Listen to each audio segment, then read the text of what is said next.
अस्सलाम वालेकुम, welcome to data drive. मेरा नाम अफ़ान अमीन है और आज मैं लेके आ गया हूँ पाइथन की क्लास नंबर 5 जिसके अंदर हम बात करेंगे फंक्शंस की।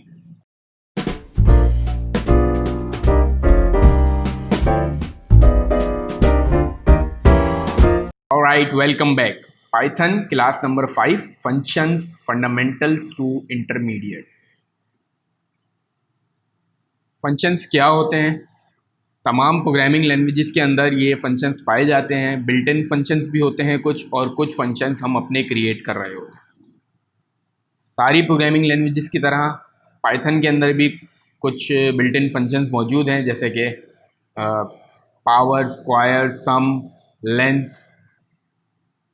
ये सारे फंक्शंस इसमें भी पाए जाते हैं। यहाँ पे हम बिल्कुल सिंपल सिंटैक्स देखेंगे फंक्शंस का पाइथन के अंदर। DEF का कीवर्ड यूज़ होता है। इसके बाद आप अपना फंक्शन नेम कोई भी रख सकते हैं।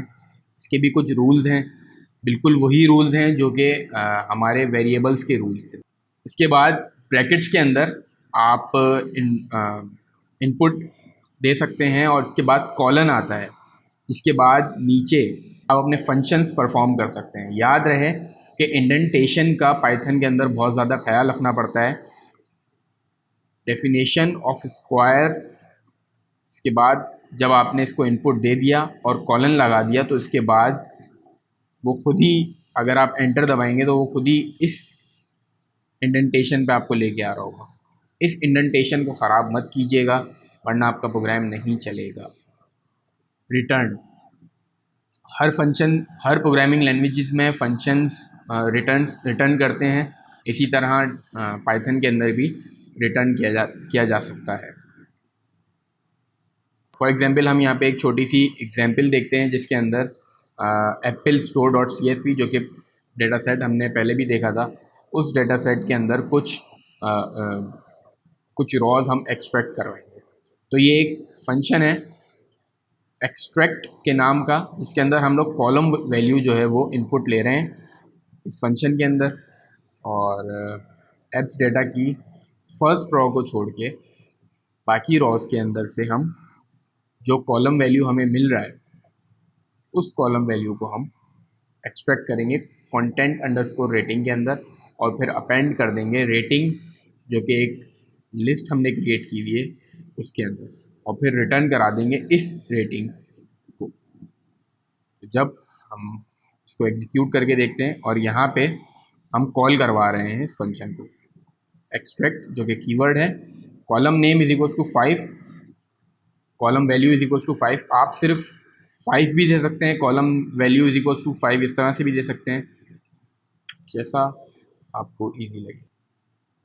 तो यहाँ पे ये डिफरेंट रेटिंग्स आ गई, 3.9, 9, 0, 0, 0, 0.99, 3.9। फंक्शंस को जो सबसे ज़्यादा अहमियत हासिल है वो इस वजह से है क्योंकि इससे प्रोग्राम के अंदर रीयूजेबिलिटी बढ़ जाती है। हम फंक्शंस को इसलिए यूज़ कर रहे होते हैं क्योंकि हमें अपनी प्रोग्रेस जो है वो स्पीड अप करनी होती है। एक्सरसाइज देख लेते हैं जिसके अंदर हम फ्रीक्वेंसी टेबल जो है वो बनाएंगे। फ्रीक्वेंसी टेबल्स क्या होती हैं? ये एक डिक्शनरी यहाँ पे हम ले रहे हैं और इस डिक्शनरी के अंदर हम की वैल्यू पेयर के हिसाब से अपनी रेटिंग्स को लेके आएंगे। देखें किस तरह से होता है। ये एक फंक्शन है जिसके अंदर हम फ्रीक्वेंसी टेबल प्रिंट आउट कराना चाह रहे हैं। हमने इनपुट लिया है कॉलम, यहाँ पे हमने एक डिक्शनरी फ्रीक्वेंसी टेबल के नाम से इनिशियलाइज करा दी। फॉर का लूप लगेगा, उसके अंदर हम लोग वैल्यू ले रहे होंगे जो कॉलम हमने जो इनपुट लिया है उसका। अब ये किस तरह से काम कर रहा होगा ये मैं आपको थोड़ा सा बता दूं।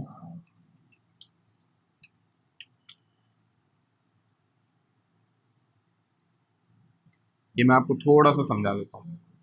ये काम इस तरह से कर रहा होगा कि जब आपके पास फ्रीक्वेंसी टेबल के अंदर वैल्यू अगर मौजूद है, वैसे तो मौजूद नहीं होगी, लेकिन जैसे ही वो ज़ीरो आएगा उसके अंदर, जैसे ही इस रेटिंग के अंदर कोई वैल्यू ज़ीरो की आ रही होगी तो वो ज़ीरो को इस तरह से बना के की वैल्यू पेयर बना देगा और उसके बाद जितनी वैल्यूज़ उसमें आती जाएंगी वो उसको इसमें इंक्रीमेंट करता जाएगा। फॉर एग्जांपल 0 की एक वैल्यू आई, इसने 1 लिख दिया। उसके बाद 0 इसके बाद 1 आया तो इसने 1 की एक वैल्यू लिख दी। अब दोबारा 0 आया तो इसने इसमें +1 कर दिया। उसके बाद दोबारा 0 आया तो ये +1 हो जाएगा। इसी तरह अगर 2 आया, 3 आया, इस 2 आया या 3 आया, वो इसको इसी तरह से इंक्रीमेंट करता रहेगा। ये एक फ्रीक्वेंसी टेबल कहलाता है। तो ये देख लेते हैं कि ये किस तरह से काम करेगा। ये देखें, फ्रीक्वेंसी टेबल के अंदर जो हमने रेटिंग्स देखी थी, 0 रेटिंग्स इस पूरे डेटा सेट के अंदर 929 दफ़ा आई है, 1 रेटिंग 44 दफ़ा आई है, 1.5 56 एंड सो ऑन।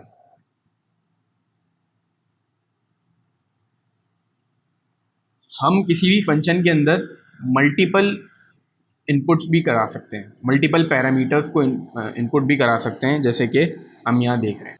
हमने बिल्कुल इसी तरह फ्रीक्वेंसी टेबल की एक डिक्शनरी इनिशलाइज कराई और हम अब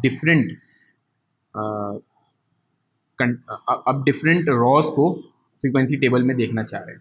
फॉर एग्जांपल ये कंटेंट रेटिंग्स है, ये सिर्फ रेटिंग है और ये जनरा है। इसके अंदर हम 2 पैरामीटर्स को इनपुट दे रहे हैं, जो कि है एप्स डेटा, जो कि इसका डेटा सेट का नेम है, और ये कॉलम नेम आ रहा है। जब हमने कंटेंट रेटिंग प्रिंट कराया तो ये 12+1155 काउंट है, 4+ के 4433 काउंट्स हैं। इसी तरह बाकी सब अगर रेटिंग के हम देखें तो इसी तरह इसने एक डिक्शनरी विद की वैल्यू पेयर के साथ शो करा दिया। स्पोर्ट्स 114 दफ़ा आ रहा है, न्यूज़ 75 दफ़ा आ रहा है, एंड सो ऑन। हम एक फंक्शन के अंदर फंक्शन को कॉल करा सकते हैं, जैसे कि दूसरी प्रोग्रामिंग लैंग्वेजेस में होता है। तो हम यहाँ देखते हैं कि यहाँ पे हमारे तकरीबन 4 फंक्शन हैं जो कि हम यूज़ कर रहे हैं, extract, find sum, find length, mean.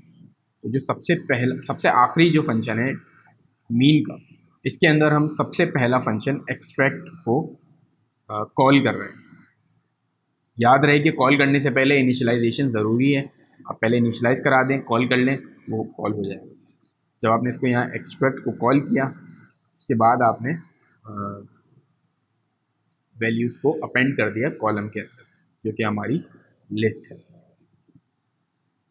उसके बाद हमने यहीं पे फाइंड सम को कॉल कराया और फाइंड लेंथ को कॉल कराया, जिसके अंदर हम सम के अंदर तमाम वैल्यूज़ का सम और लेंथ के अंदर उस रॉ की लेंथ देख रहे हैं। तो हमारे पास एवरेज प्राइस आ गई।